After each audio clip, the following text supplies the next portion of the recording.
Esta estación de radio está certificada como LLDM. Los comentarios aquí expuestos son responsabilidad única y exclusiva de los invitados y no de la Iglesia La Luz del Mundo ni de esta radiodifusora. Llega a tu corazón un concepto diferente en Radio Comunicación Humana. Los conceptos, motivos, el valor de la palabra y el fundamento de la doctrina de Cristo en un solo espacio. Nosotros conversamos. Los jóvenes de la Iglesia La Luz del Mundo dialogan temas de interés común. Aquí valoramos tu comentario. Tú tienes un espacio. Te dejamos la verdad a la luz de las Escrituras. Nosotros conversamos.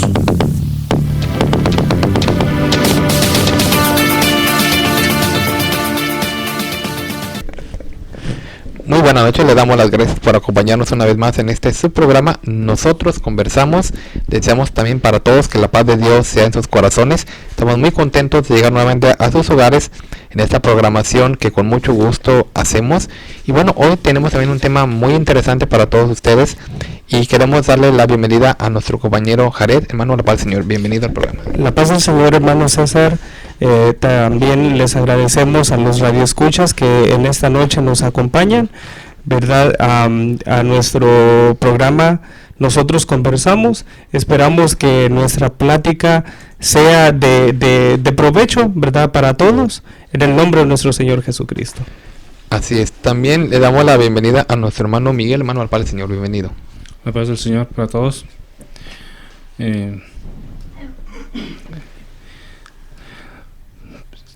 Un saludo, bueno, también nos damos la bienvenida a nuestro hermano Gumaro. Hermano, la paz, bienvenido al programa. La paz, señor hermano César. Dios le pague por invitarnos. Estamos aquí con la misma alegría y la misma participación para poder tocar nuestro tema de este día. Agradecemos de antemano a todos nuestros radioescuchas que con gran anhelo esperan oír nuestro programa. Dios lo bendiga, hermano. Así es. Y también nuestro hermano Jesús. Hermano, la paz del Señor, bienvenido al programa. Amén, hermano César, le agradezco la invitación que me ha extendido. Para mí es una alegría muy grande poder ser parte de este grupo, esperando que este tema que vamos a tocar esta noche sea de interés para las personas que nos escuchan, a los que están en sus hogares, en su trabajo, donde quiera que se encuentre. Les agradecemos su atención. Dios le pague. Así es. Y nuestro hermano Luis, hermano, también bienvenido al programa. Dios le pague, hermano César. Pues Dios le pague por habernos invitado al programa. Nuevamente estamos aquí para conversar, para platicar un poquito del tema en el cual se va a relatar en unos momentos. Y con esto les decimos a las gentes que nos están escuchando, gracias por su atención y analicen el tema en el cual va a ser de provecho tanto para ustedes como también para nosotros para analizarlo. Dios les pague. Así es, también le damos la bienvenida a nuestro hermano Tobías. Dios le pague, hermano César. Es un verdadero placer poder saludar a toda nuestra audiencia y en esta noche decirles a todos que la paz de Dios sea en sus corazones y pues esperando que este momento de reflexión y de conversación sobre un tema muy importante en la que basamos a veces algunos nuestra fe, pues podamos nosotros platicar y sacar algo de provecho. Dios le pague por su invitación. Así es. Bueno, en esta noche tenemos un tema, decimos, muy importante, que ojalá haga reflexionar a todas las personas que amablemente nos están sintonizando. El día sábado, es el día 12 de diciembre. Y en México, pues, una gran celebración desde días ya. Están las personas arribando a aquella ciudad de México, en particular a la Basílica de Guadalupe, la cual, repito, desde hace ya algunos días en peregrinaciones. Algunos de alguna manera pues van caminando. Yo platicaba la semana pasada de un documental de que un grupo de jóvenes se van corriendo desde aquel estado de Chiapas, están recorriendo 900 kilómetros corriendo, que aunque lo hacen en pausas y pues a lo largo de varios días, pues van con una finalidad de adorar a una imagen. Ellos dicen alegrarse en el día de las apariciones de la Virgen a Juan Diego. Pero también decimos, no les importa recorrer grandes distancias, y este año, conforme va creciendo pues la membresía, o también va afirmándose más el fanatismo entre las personas, vemos cómo es un lugar tan concurrido que se quedan a dormir desde días antes ahí en lo que es el atrio pues de lo que es la Basílica de Guadalupe en México, y repetimos, todo por ir a, dicen ellos, alegrarse en el aniversario de las apariciones. Pero otros, si nosotros les preguntamos sinceramente de qué se tratan las apariciones, cuándo fueron, quién las hizo, quién las vio, quiénes son los protagonistas de la historia, algunos no lo saben. Muchos solamente expresan y dicen, bueno, es lo que mi padre me enseñó, es lo que mi madre me enseñó, es lo que yo creo que la Virgen se le apareció a Juan Diego. Pero les preguntamos, ¿pero cuándo? Según su propia historia. No, pues no sé. A mí, y hay algunos que dicen, ni me interesa, yo solo sé que sí fue cierto. Entonces, para algunos, el conocer las fechas no es importante. Para otros, que tienen un poquito más de conocimiento, dicen, no, fue en tal fecha, sucedió de esta forma, o sucedió de esta otra manera. Pero tanto unos como otros no han comprobado la versión sea la que ellos mencionan. Entonces vamos hoy a platicar con la ayuda de Dios acerca precisamente de ese relato. Lo vamos a analizar tanto históricamente como también a través de las Sagradas Escrituras, y nos daremos cuenta si es aprobado por Dios dicho acontecimiento o no, si los personajes aquí involucrados en la historia son ciertos o son ficticios. Entonces la primera reflexión que yo quisiera hacer es de que se celebra el 12 de diciembre, pero nótese algo, no es el día en que originalmente se apareció la Virgen. Según el relato, recordemos, empiezan las apariciones el día 9. Repito, según el relato de las apariciones que se cuenta dentro de la Iglesia Católica. Y a lo largo del 9, 10, hasta llegar al 12, hubo 4 apariciones. Entonces se celebra el 12 porque es el 12 de diciembre cuando ya finalmente un indio llamado Juan Diego va con un obispo llamado Juan de Zumárraga y deja caer las rosas que eran la prueba de que le estaba diciendo la verdad, de que se le había aparecido la Virgen, y es el día que se toma como base. Pero por eso decimos es el día que se celebra el 12 de diciembre, o que celebran las personas. Pero aquí también hay otra contradicción, que es donde vamos a empezar a meditar. No siempre se ha celebrado el 12 de diciembre, aunque es el día que se menciona para las apariciones. Esa fecha fue cambiada y fue acomodada para que coincidiera con el relato que se escribió en las apariciones. Porque si recordamos la semana anterior, estuvimos platicando del verdadero origen de Guadalupe y mencionamos algo que es bien importante. Muchos mexicanos creen que su Virgen es la original, y sabemos que no es cierto, que antes del relato de las apariciones de 1531, ya antes era venerada en España, y sigue siendo venerada y adorada otra imagen con ese nombre, Guadalupe, de manera que la original está en España, y esta su celebración es el 8 de septiembre, de manera que el culto que se le daba a la imagen que pintó el lindo Marcos se hacía el 8 de diciembre, digo el 8 de septiembre, perdón. Fue precisamente hasta 1642 donde se cambia la fecha al 12 de diciembre para que coincidiera con el escrito que años más tarde en el Nicanor Powa se iba a escribir como un dato real. Pero primero se tuvo que cambiar la fecha del 8 de septiembre, que es la fecha que originalmente se celebraba en México, porque la habían traído de España. Recordemos eso solamente. Entonces mucha gente ignora estos datos. Y repetimos, a algunos no les importa, dicen, no, a mí no me interesa qué día, yo voy porque mi padre me enseñó, porque es lo que a mí me han enseñado. Y el fanatismo es tan grande que la gente entra de rodillas. La gente no le importa sangrar su cuerpo, no le importa sacrificar su persona, porque dicen ellos, están haciendo un acto pues muy grandioso. Entonces, aquí para que también mis compañeros participemos, yo quería mencionar ese dato, que es muy importante para que nosotros nos demos cuenta. Ahora, otra cosa,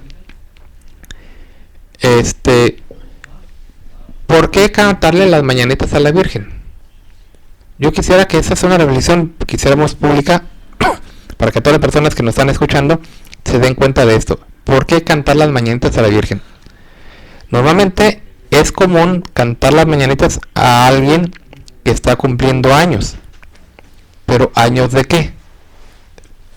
Años de vida, o sea, de su nacimiento. Se dice que se recuerda cuando una persona cumple años de haber nacido, o como se dice, el aniversario de su natalicio, se cantan las mañanitas para alegrar a la persona. Pero aquí, ¿qué se está celebrando? ¿El nacimiento de la Virgen o un año en el que supuestamente se aparecieron la Virgen a Juan Diego? Porque no tendría sentido que si lo que se celebra son las apariciones de la Virgen a Juan Diego, hay que tienen que ver las mañanitas. O sea, ojalá las personas se pongan a analizar. Es como si yo en un velorio me pusiera a cantar una canción feliz, o al revés, en una boda yo pusiera una música de velorio. O sea, como que no tendría sentido, si yo estoy celebrando una cosa, ¿por qué poner algo alusivo a otro evento? De la misma manera, ¿por qué cantarle las mañanitas si lo que se celebra, según ellos, es las apariciones? No estamos celebrando su cumpleaños de la Virgen, o no estamos celebrando, porque yo le podría preguntar a unos, bueno, en este año 2015, ¿cuántos años cumplió la Virgen? ¿Verdad que no sabríamos? No podríamos decir, no, pues cumplió 3000, o cumplió 2000, porque si estamos hablando de 2015, ya tendría que ya tener más de 2000 años. O sea, ¿qué se está celebrando realmente? Porque ya en los medios de comunicación se anuncia mañanitas a la medianoche del día viernes, o sea, para amanecer 12. Pero, ¿por qué las mañanitas? No, o sea, ojalá las personas estén pensando qué relación tienen las mañanitas con la celebración de las apariciones al indio Juan Diego. Ahora, muchos se defienden diciendo, bueno, es que en México se conoce comúnmente cuando alguien tiene el nombre basado en el calendario, lo que se llama el santoral. Dicen, hoy es día de mi santo, y por eso hasta las canciones dice, hoy en el día de tu santo tenemos a cantar. Si esa es la razón, que no la creo, pero muchos dicen, bueno, es que es el día de todas las, por eso es el día de todas, dicen el día de todas las Lupes, de todas las Guadalupes. ¿Cuál es la razón? Entonces, ojalá las personas que nos están escuchando hagan ese comentario, lo piensen. Y bueno, hermanos, ¿qué incongruencias podemos nosotros encontrar en ese relato de las apariciones del indio o de la Virgen a Juan Diego? Porque estamos hablando aquí de que son 3 los protagonistas principales: la Virgen, Juan Diego y un obispo que se llamó Juan de Zumárraga. Y luego podemos hacer una pregunta: ¿Juan Diego existió? Y si existió, ¿realmente el relato que hablan sobre él coincide con lo que se enseña? ¿O qué incongruencias hay? Vamos a ir analizándolas aquí, porque sabemos que la Iglesia Católica desde su principio no ha predicado la palabra de Dios. Hace un mes, en el mes de octubre, pues se cumplen, dicen ellos, un año más del descubrimiento de América, y dicen ellos, cuando fue en 1992, ellos dijeron 500 años de evangelización. Pero platicábamos antes del corte con nuestro hermano Luis de que ellos no trajeron el evangelio por la paz. ¿De qué manera conquistaron a los indios de México? Porque sabemos, y ellos toman de base de referencia la conquista, para decir que 10 años después fueron las apariciones. Pero, ¿sería posible, hermano Luis, que la manera en que ellos conquistaron a México fue con el evangelio verdadero? No, hermano César, en lo que relata la historia, y esto es en la historia de México, dice que Cortés llega a Techonitlán el 8 de noviembre de 1519, y dice que fue recibido por Moctezuma. Después de unos días que tenían pláticas acerca de las costumbres y religiones, dice que Cortés entró en el templo mayor y comenzó a destruir las estatuas de los mexicas por considerarlas contrarias a la religión católica, porque desde el principio ha estado unido el gobierno y la Iglesia Católica para cometer actos de violencia. Tenochtitlán fue la más sangrienta de la historia de los mexicas, y sobre todo las ruinas de Tenochtitlán. En este punto, como decía el hermano César, estas personas no llegaron a evangelizar, sino llegaron a poner a la fuerza su religión. Evangelizar es como hizo el Señor Jesucristo cuando andaba en la tierra. Evangelizaba con amor, predicaba con amor a las gentes para que creyeran en el Dios, que Dios es amor. A lo contrario de estas personas, cuando llegaron a este lugar, decimos, Moctezuma lo recibió. Aquel Moctezuma era aquella persona el cual estaba enfrente de los mexicas. Y al transcurso, decíamos, el transcurso de unos días, que en las pláticas que ellos tenían, porque platicaron acerca de las costumbres de los mexicas, de la religión, de los cultos que se le adoraban a las diosas, a la diosa, a sus dioses, estuvieron platicando, pero en uno de esos días, como estas personas todo el tiempo usan la fuerza, y como estas personas todo el tiempo están aisladas con el clero, pues no les convenía que tuvieran ellos imágenes, porque acordémonos que estas personas, dice, hablando ya de estas personas, pues ellas venían con sus propias imágenes. Por esa razón destruyeron todas aquellas imágenes para poner las imágenes que traía ya Cortés. Sí, hermano. Así es. Entonces vemos que en primer lugar la conquista, como su nombre lo dice, no fue con el amor de Dios. No vinieron tampoco trayendo el evangelio verdadero, porque si así hubiera sido, hoy no estuviéramos hablando de las apariciones. Hay aquí tomando en cuenta la información de la historia de nuestro país, de México, y como un miembro importante pues en este relato, que es Juan de Zumárraga, pues hay que ver quién es o qué personalidad realmente tenía Juan de Zumárraga. Él llegó un 6 de diciembre a tomar posesión, en este caso como fraile, que venía para hacer la conquista. Dice que era un estudiante orgulloso de la Inquisición. Zumárraga no perdió tiempo en lanzar un asalto fanático en los caminos de nuestro pueblo, y dice la historia, ordenó que nuestras bibliotecas se quemaran, destruir nuestros templos, y tuvo a nuestros maestros detenidos y asesinados. Miles de personas fueron condenados a muerte por Zumárraga por negarse a aceptar la religión del hombre blanco. Quizá alguien puede decir, ese comentario es muy fuerte o quizá falso. Pues me gustaría entonces nada más que pensáramos y nos preguntáramos. Los frailes tenían un concepto de que los indios, en este caso como Juan Diego, que era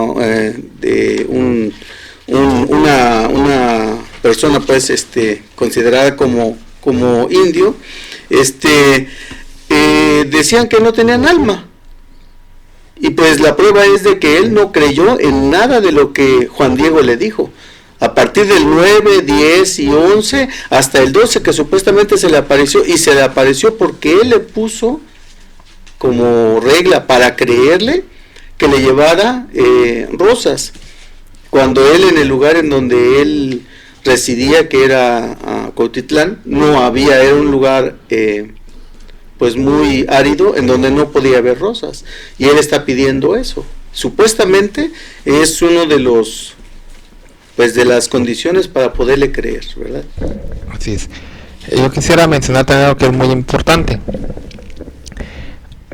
Hubo alguien que nos preguntó, entonces ¿no creen que realmente la Virgen se le haya aparecido a Juan Diego? Así, la pregunta textual. ¿Ustedes no creen eso, que en realidad la Virgen se le haya aparecido a Juan Diego? Y nosotros respondimos que no. Entonces obviamente pidieron ¿por qué no? Y luego alguien dijo, bueno, y si hubiera sido por el diablo, pues tampoco. Porque si nosotros aceptamos que la aparición inclusive fue por obra del diablo, estamos aceptando que entonces Juan Diego sí existió, aunque haya sido así. Y no, ni aunque haya sido por el diablo, estas apariciones son ciertas. Porque si no existió Juan Diego, entonces no pudo haber ninguna aparición.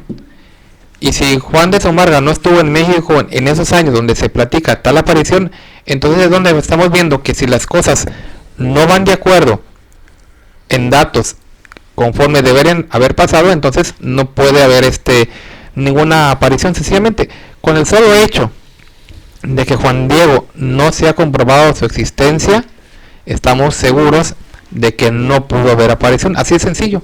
Si Juan Diego no existió, no pudo haber aparición. ¿A quién se le iba a aparecer la Virgen? Ahora, si nosotros analizamos, es lo que estamos haciendo ahorita, el relato que ellos toman de las apariciones, bueno, esa es otra cosa. Lo podemos analizar y a ver si eso nos convence a nosotros de verdadero. Pero de que no fue cierto, no fue cierto. Adelante, Jari.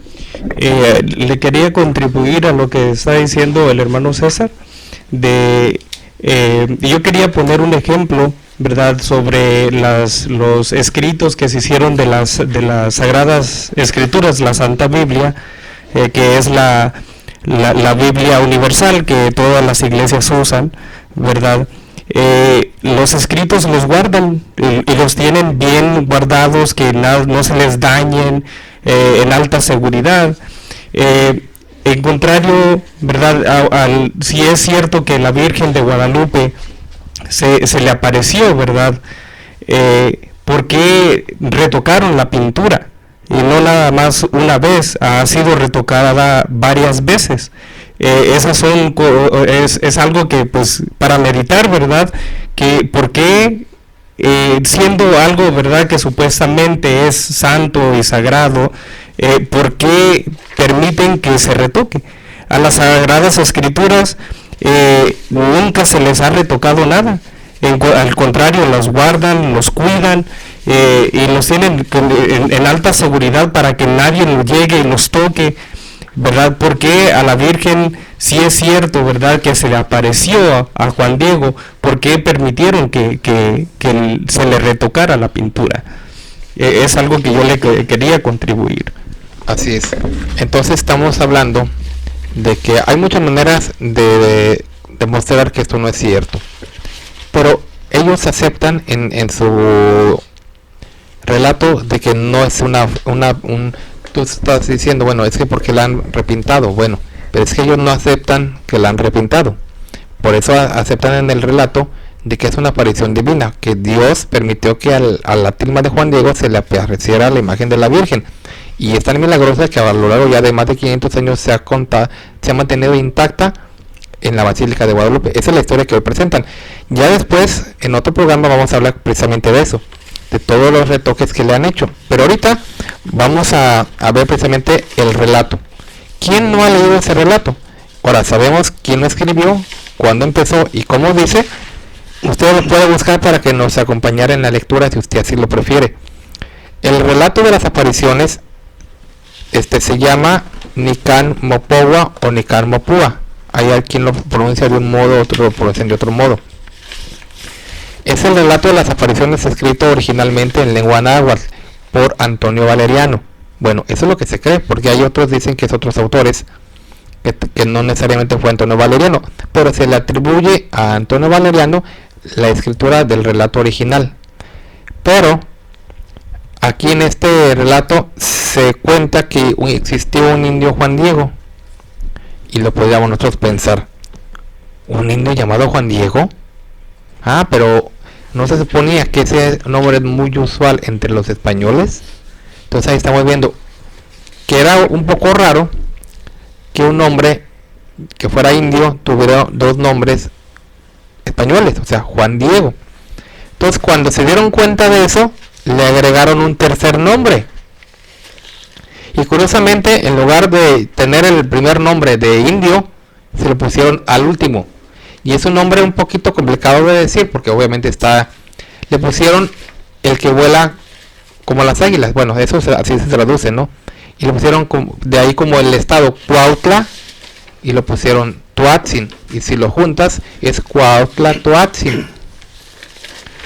Como la ciudad de Cuautla, entonces le pusieron así Cuautla Tuatzin, pero como tercer nombre. Entonces imagínate, ¿cómo se llamaba? Juan Diego Cuautla Tuatzin, en lugar de que supuestamente su primer nombre fuera el indígena, y después, si es que después que se convirtió se agregó los otros nombres, serían después, ¿no? O sea, Cuautla Tuatzin, Juan Diego. Y entonces aquí vemos también una pequeña, pues no pequeña, grande contradicción, que un indio se llamara de esa forma, Juan Diego. Pero bueno, el relato dice que iba caminando esa madrugada del 9 de diciembre por el cerro del Tepeyac, que si usted vive en México o en los alrededores sabrá perfectamente que es un cerro, que ahorita ya está pues básicamente poblado, pero en aquellos años pues obviamente no había nada. Pero él iba caminando por ese cerro. ¿Y de dónde venía Juan Diego? De su casa. ¿Y dónde vivía? En una ciudad que se llama Cuautitlán. La ciudad de Cuautitlán no está, bueno, ahorita actualmente no se encuentra dentro de los límites del Distrito Federal, que en ese entonces pues es la Ciudad de México. Está a las orillas, afuera completamente. Y sin embargo, desde allá se venía caminando Juan Diego.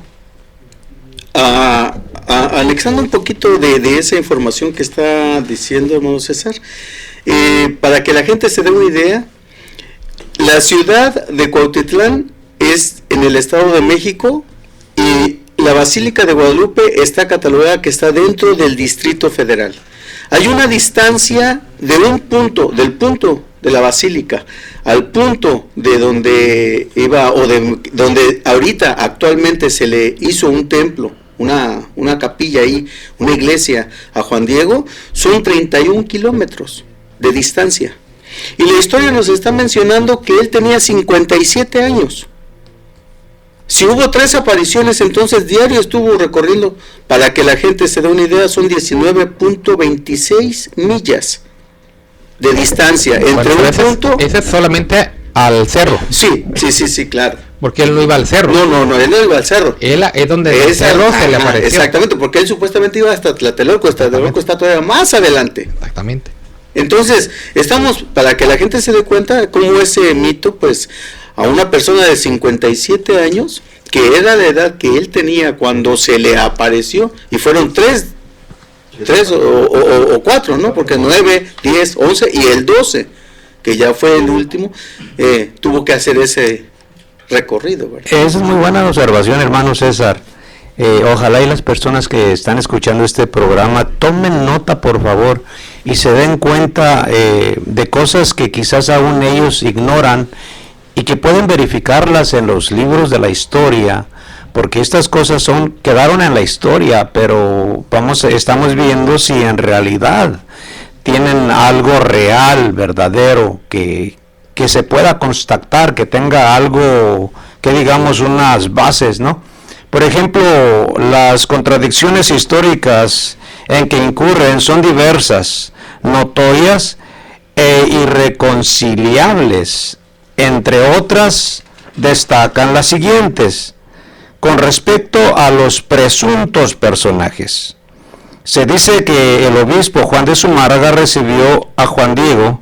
Sin embargo, según admite el jesuita Mariano Cuevas en su historia de la Iglesia en México, Zumárraga partió a mediados del 1531 a España para ser consagrado obispo, ya que solo era en ese entonces obispo electo, es decir, todavía no era obispo, solamente era electo, y él salió en el tiempo más o menos en el cual ellos dicen que presuntamente tuvieron el encuentro, ellos dos.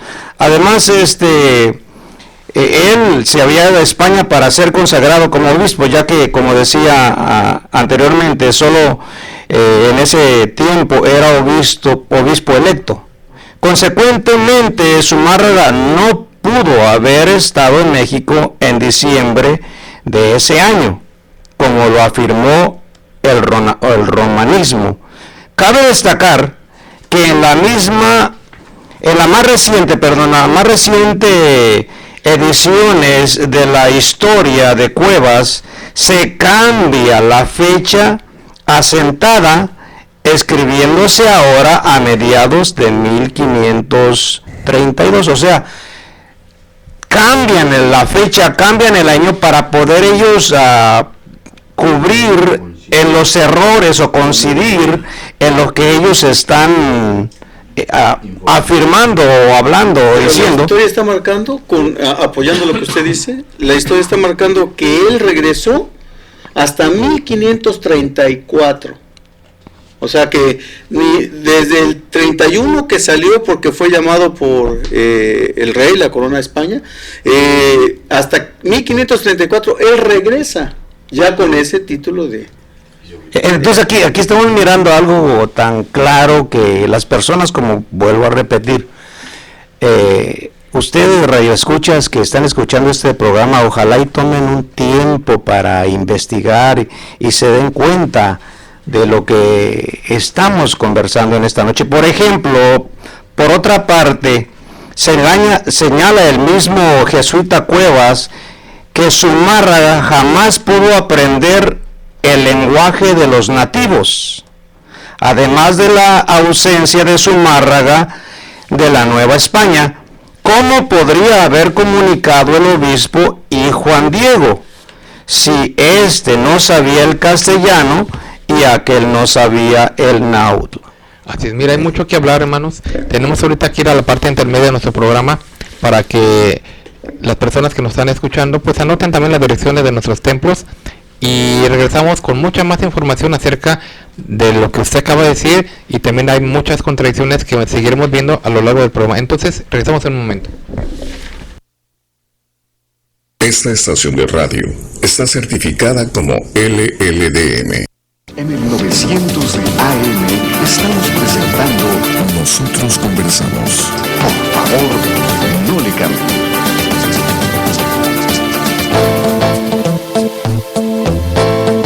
Para mayor información acerca de la Iglesia La Luz del Mundo, usted puede encontrarnos en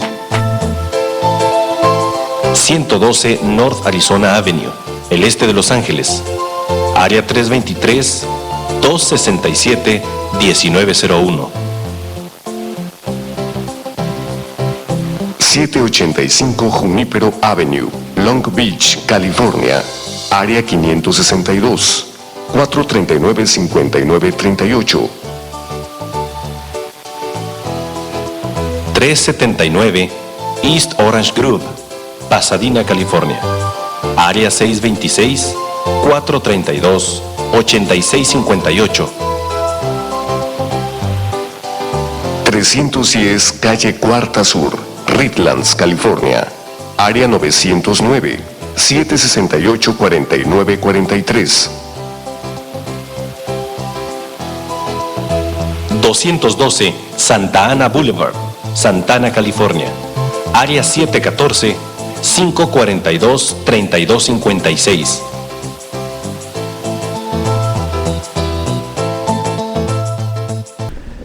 Continuamos en este su programa Nosotros Conversamos. Estamos platicando de un tema muy interesante que es el mito guadalupano. ¿Cree usted que en realidad fueron ciertas las apariciones que se cuentan del indio Juan Diego, o más bien dicho que al indio Juan Diego se le hicieron? De eso estamos platicando. Nos platicaba nuestro hermano Miguel Jesús, algo muy interesante, en los cuales decimos, ha habido muchos cambios para que las historias coincidan.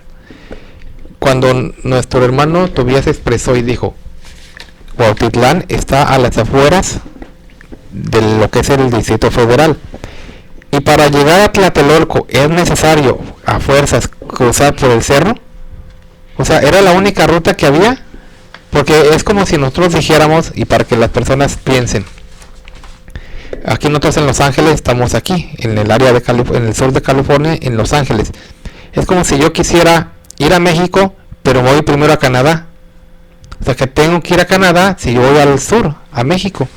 No tiene históricamente, y no históricamente, o sea, geográficamente, para ir de Cuautitlán a Tlatelolco, no tengo yo que pasar por el cerro. Claro, una cosa es que yo quisiera pasar por el cerro, pero obviamente nadie va a querer rodear o caminar una estancia mayor a la que se supone que debe uno de tener o seguir.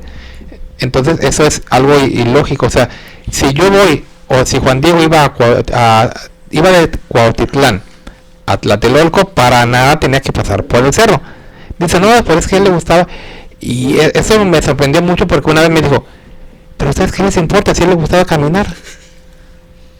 Él por eso estaba grande, pero estaba frondoso, dice, o sea que tenía, como decía, mucho aguante para para correr, o sea, como diciendo, ¿y ustedes qué les afecta si les gustaba caminar o correr o como, o sea, analicemos esta respuesta que no va con razón, que no va con entendimiento, sino que es una respuesta fanática, como diciendo, pues a mí no me importa. Y luego mayormente si analizamos la distancia de que decíamos que solamente hasta allá está el cerro, 30 kilómetros, y si le añadimos lo del cerro a Tlatelolco, la distancia se hace más larga. Ahora, imagínate ese recorrido varias veces en un día. Y luego dicen que Juan Diego iba atravesando el cerro como a las 5 de la mañana del día 9. ¿A qué hora tendría que haber salido de su casa para ir por el cerro a esa hora? O sea, no creas que su casa estaba ya a la vuelta. O sea, imagínate, repito, que tú recorrías caminando 30 millas. ¿Cuánto tiempo lo harías? O que recorrieras tú ese tiempo corriendo. ¿En cuánto tiempo? Bueno, ahorita si vemos eso conforme a un GPS, ¿verdad? Para que la gente más o menos se dé una idea, esta distancia de 19.26 millas allá en la Ciudad de México, a como está, se recorre en 1 hora 20 minutos en automóvil, ¿verdad? ¿A cuánto va el automóvil? O sea, una velocidad promedio de ¿cuántos? 60, 70. Ahora hay que ver eso para que hago esta observación apoyando la idea del hermano César que está mencionando que tenemos que tomar en cuenta una historia congruente de una persona de 57 años que está recorriendo una distancia superior, porque esta es nada más a la Basílica, pero Tlatelolco está más adelante, le pondremos unos 10 kilómetros más aproximadamente. Entonces es algo fantasioso, ¿no? Con todo respeto. Yo le quería agregar a eso, poniendo, digamos, el maratón de Los Ángeles, por ejemplo, son 26 millas que se recorren, ¿verdad? Y son gentes que se preparan todo el año, gente que viene, o sea, para eso se preparan, para correr las 26 millas, y luego lo hacen tal vez en un promedio de 3 horas, o 2 horas, pongámosle 2 horas máximo, ¿verdad?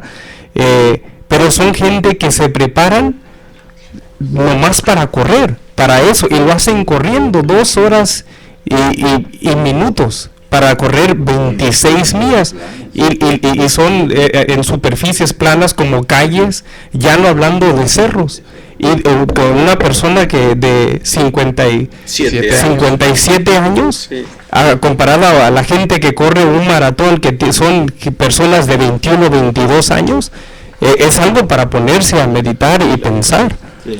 Oye, Jared, ese es un punto muy muy importante para que nuestros amigos radioescuchas, repito, pongan un poquito de atención. Nosotros no tratamos de inventar cosas, antes al contrario, queremos clarificar algunas que en realidad no son reales.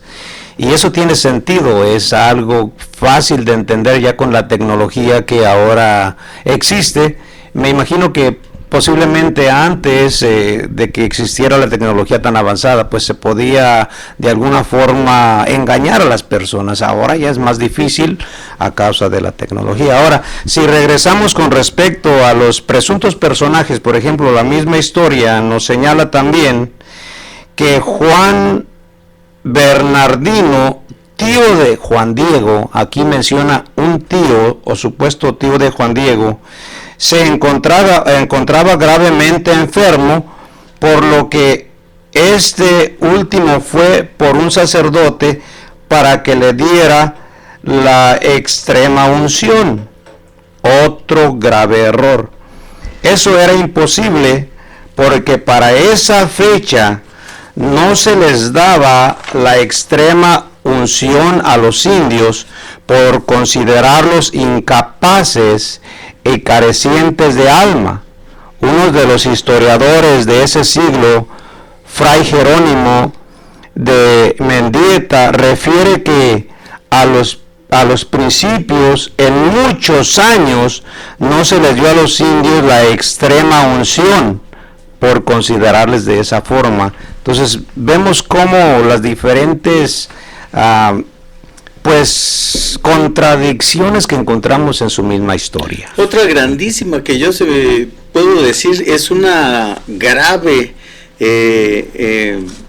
pues falta a la verdad, es que Juan de Zumárraga es el principal, en este caso el elemento que supuestamente da a conocer la aparición, ¿verdad? Porque con él se presentó Juan Diego. Correcto. Bueno, entonces él, en su regla cristiana, cuando él hace sus escritos y él jamás menciona nada de eso, y él lo que dice dentro de esos escritos dice: ya no quiere el Redentor del mundo que se hagan milagros, porque no son menester, pues esta nuestra santa fe está fundada por tantos millares de milagros como tenemos en el Testamento Viejo y Nuevo.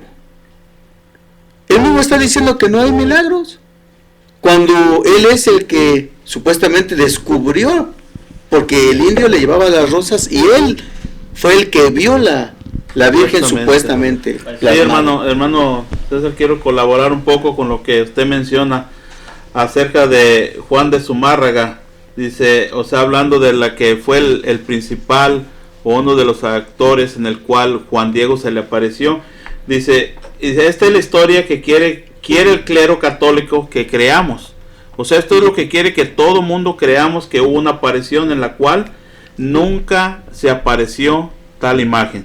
Lo siguiente dice, ¿por qué la Virgen de Guadalupe no se le apareció al obispo Juan de Zumárraga directamente? ¿Por qué se le tuvo que valer por un indio o por otra persona en la cual ni era de su fe, sino que tuvo que tomar a este personaje? Porque directamente no se le apareció al obispo. Lo siguiente dice, y en un sermón bien escrito, quien escribió Fray Francisco de Bustamante, que escribió en 1555, dijo lo siguiente: ¿por qué, si se les trata de apartar a los indios? Pongamos bien atención aquí los que nos están escuchando, ¿no? ¿Por qué, dice, si se les trata de apartar a los indios de la idolatría, por qué se les obliga que adoren a la Virgen de Guadalupe, en la cual ellos mismos pintaron o supuestamente que se apareció? O sea, es un punto en el cual, y volvíamos a lo mismo, con la fuerza, con la matanza de tantas gentes que hicieron, ¿por qué se les obliga a ellos quitarles sus imágenes y ponerles otra imagen en la cual pues ni siquiera ellos adoraban o creían o tenían ellos en su noticia? Sí, hermano. Así es. Otra de las contradicciones que podemos ver si seguimos el relato de las apariciones, parece algo curioso que cuando llega pues Juan Diego pues va subiendo el cerro y luego dice que escucha por los cantos, ¿verdad? Y luego ya se le aparece la Virgen y le pregunta, o más bien dicho, sí, le dice: Juanito, el más pequeño de mis hijos, ¿a dónde vas? Y le responde: señora y niña mía, tengo que llegar a tu casa de Tlatelolco a seguir las cosas divinas que nos dan y enseñan nuestros sacerdotes delegados de nuestro Señor. Lo que a mí me sorprende es cómo supo Juan Diego quién era si todavía no se le había presentado, porque en el mismo relato se le presenta después. Entonces ella le descubrió quién era y le dijo: sabe y ten entendido tú, Juan Diego, el más pequeño de mis hijos, que yo soy la siempre Virgen Santa María, Madre del verdadero Dios por quien se vive. Y es donde dice: deseo vivamente que se me erija un templo aquí. Y aquí esto también nos puede servir para conectar lo que usted dijo. Si Dios quería que se le hiciera un templo a él para que se le adorara a Dios, se hubiera evitado todos los intermediarios. Dios lo hubiera hecho directamente a Zumárraga: ¿sabes qué? Construyeme un templo. Tantas muertes, tanta sangre. Punto. Sí. Pero ahora, como usted lo dice, bueno, ¿por qué mandar a María y que el templo no fuera para Dios? El templo fuera para María. Y luego mandar al indio, que lo tuvieron corriendo de arriba para abajo todos esos días. Y que porque cuando ya después le expresa a la Virgen el deseo, ella lo manda con Juan de Zumárraga.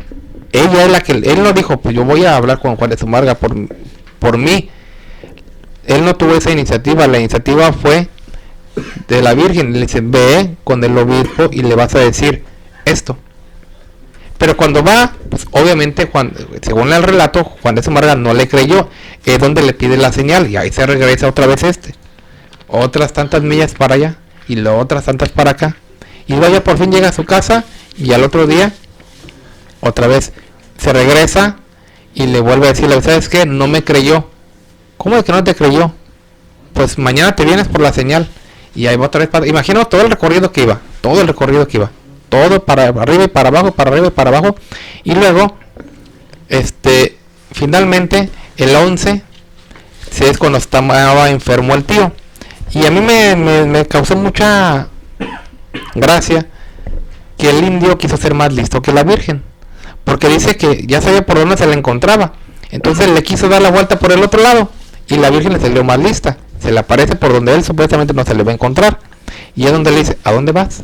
No, pues que mi tío está enfermo. Y es donde decimos, ¿cómo iba a ir Juan Diego a pedirle la extremunción si ellos estaban considerados como animales? Que ni siquiera cree que tenían alma.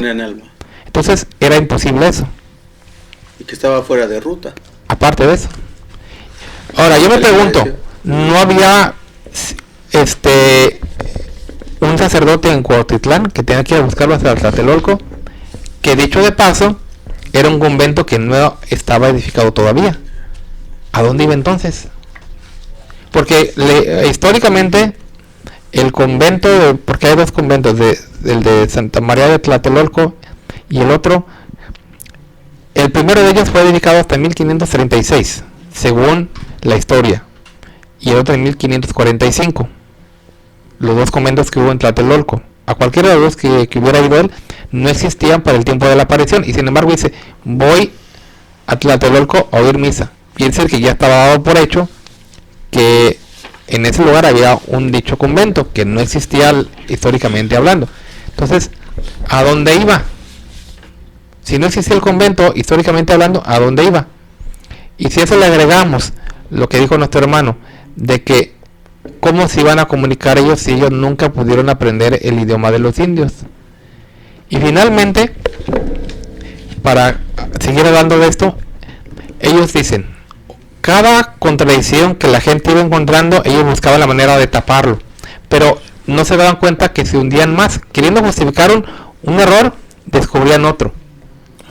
Porque luego inventaron que la Malinche, la amante de Moctezuma, era la traductora, era la intérprete, pero se les olvidó que la Malinche se murió en 1529.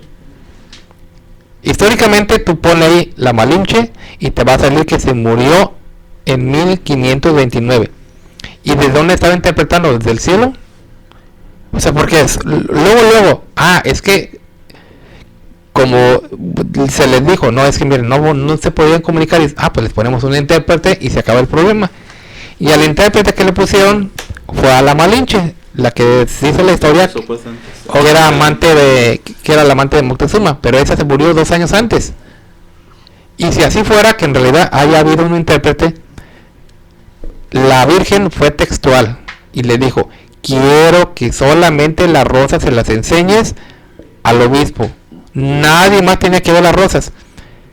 Y si estaba el intérprete ahí de metiche por un lado, entonces no estaba obedeciendo a Juan Diego, porque la orden fue categórica, solamente quiero que al obispo le muestres lo que te estoy dando. Oye, hermano César, vemos, para nosotros que un poquito investigamos las cosas y no muy a profundidad, imagínense si las personas que nos están escuchando tomaran un poquito de interés y investigaran un poco más a lo profundo, ¿verdad? Con respecto a los presuntos personajes. Por ejemplo, hablamos del tío de Juan Diego, cuando dice, según la historia, que jamás se ha probado la existencia física de Juan Diego.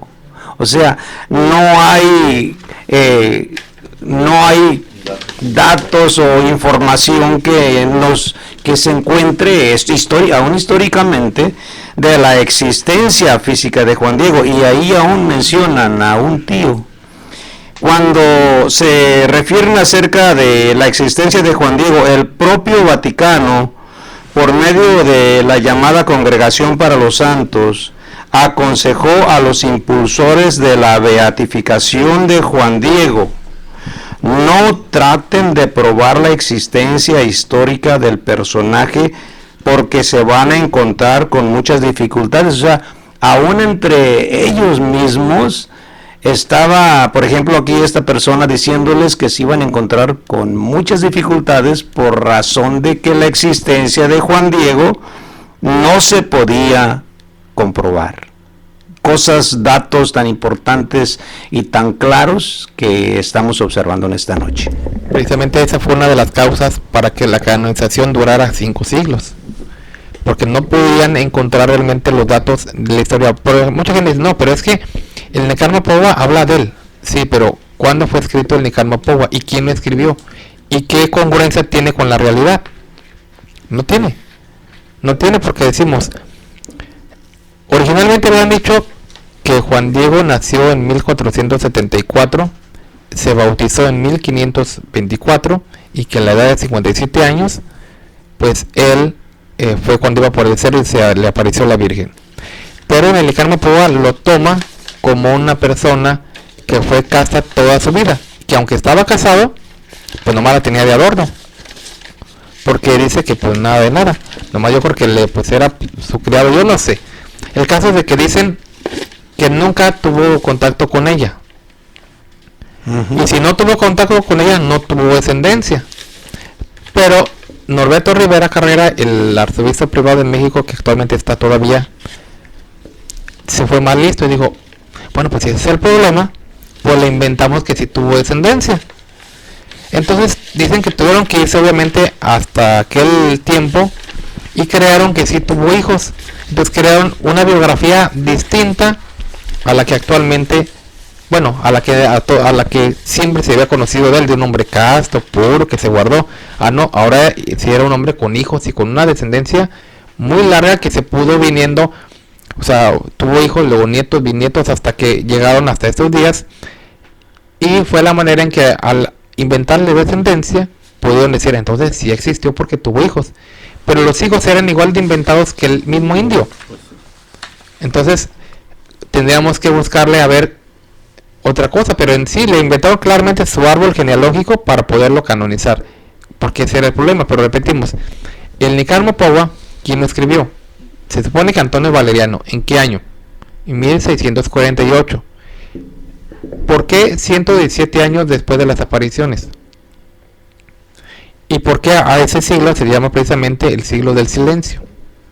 Que ningún historiador, sea católico o no católico, ha podido decir por qué nunca se mencionó de las apariciones. Se documenta el culto, porque para la década del, como ya mencionó nuestro hermano, Bustamante dijo claramente que el indio Marcos se había pintado la imagen en 1556. Entonces desde aquella época la imagen ya existía pintada y se le tenía culto, pero nunca se habló en aquel tiempo de las apariciones, porque el hermano claramente, nuestro hermano dijo que ni su Marga lo dijo, y era el primero que tenía que haberlo gritado a los 4 vientos porque era el testigo ocular.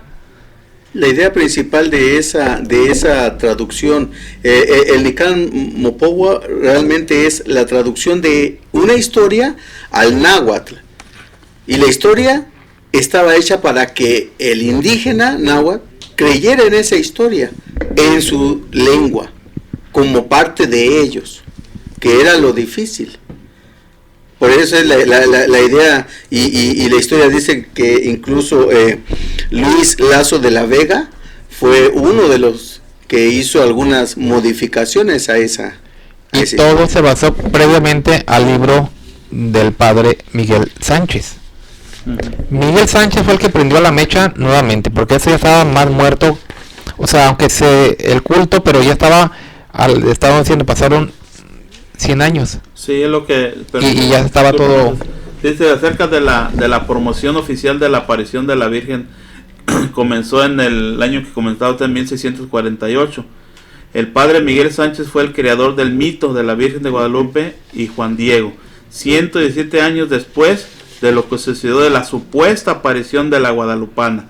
Y lo dice Fray Sermando Teresa de Mier en 1794 afirma que el mito de la Virgen Guadalupana es falso. Joaquín García Escabaleta en 1883, historiador católico, no encontró evidencia del suceso de la aparición de la Guadalupana en la historia. Quien dijo, el primer testigo que lo pudo haber dicho fue el obispo Fray Juan de Zumárraga, y no mencionó nada porque nunca sucedió. Bueno, y ahí estamos también viendo nosotros que el mismo abad Schulenburg ha dicho que no hay documentos que puedan comprobar la existencia entre ellos mismos. Entonces es interesante observar todo esto. Y no nada más fue él, también el Papa Francisco, si no me equivoco, también él lo dijo que la Virgen María, ¿verdad? Que no estamos hablando, ¿verdad?, de la Guadalupana en ese caso, ¿verdad?, que no existe. Él mismo lo dijo, ¿verdad? Y es algo que pues nos tenemos que poner a pensar un poco, ¿verdad?, de esto. No existe, va a ir a verla ahora en febrero, o sea, para que veamos las contradicciones. No creen en ella y sí van a ir a verla ahora en febrero. Entonces, todas estas contradicciones que estamos nosotros viendo es para que usted se ponga a analizar y no nomás diga, pues, ¿qué es lo que me enseñó mi papá? O justificaciones que decimos nosotros, bueno, pues dejen el nombre si existió o no existió. O qué debemos de pensar en eso. No. Hay que ponernos a pensar que si a mí por tantos años me han impuesto esta creencia diciéndome que existió un indio llamado Juan Diego y que ese indio se le apareció a la Virgen y que esa imagen de la Virgen está en la Basílica de Guadalupe, y ahora nos damos cuenta de que esa imagen que está ahí es una pintura humana, todo ha sido un cuento y ni siquiera viene elaborado, porque ni siquiera pues se preocuparon porque todo coincidiera, todo pues por lo menos tuviera la apariencia de que todo estaba bien, no, sino que un cuento pues con muchas incongruencias que ya el día de mañana también vamos a continuar hablando porque el tiempo ya se nos terminó, y queremos agradecerle a las personas que estuvieron con nosotros platicando. Entonces, solamente un comentario final que quisieran decir. A mí me gustaría dejarlos con algo, ¿verdad? De un versículo de la Biblia que está en Deuteronomio 5:8, ¿verdad? Que dice: no te harás para ti escultura ni imagen alguna de cosa que está arriba en los cielos, ni abajo en la tierra, ni en las aguas debajo de la tierra. Bueno, ¿alguien más?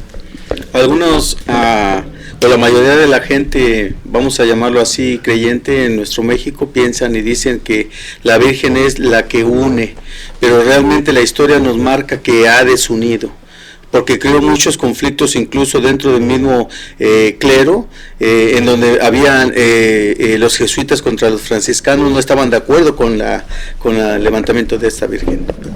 Bueno, pues el tiempo se nos terminó.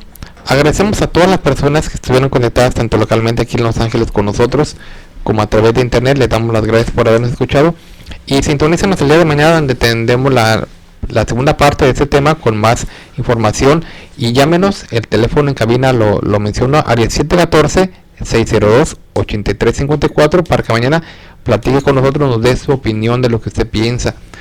Usted es devoto de la Virgen, ¿por qué lo es? ¿Sabe? Y tiene una base para creer que las apariciones son ciertas. Llámenos, denos su opinión, aquí estaremos para atenderlo, escucharlo. Repito el número, área 714-602-8354. Pues lo esperamos hasta el día de mañana, y que Dios sea el que los bendiga.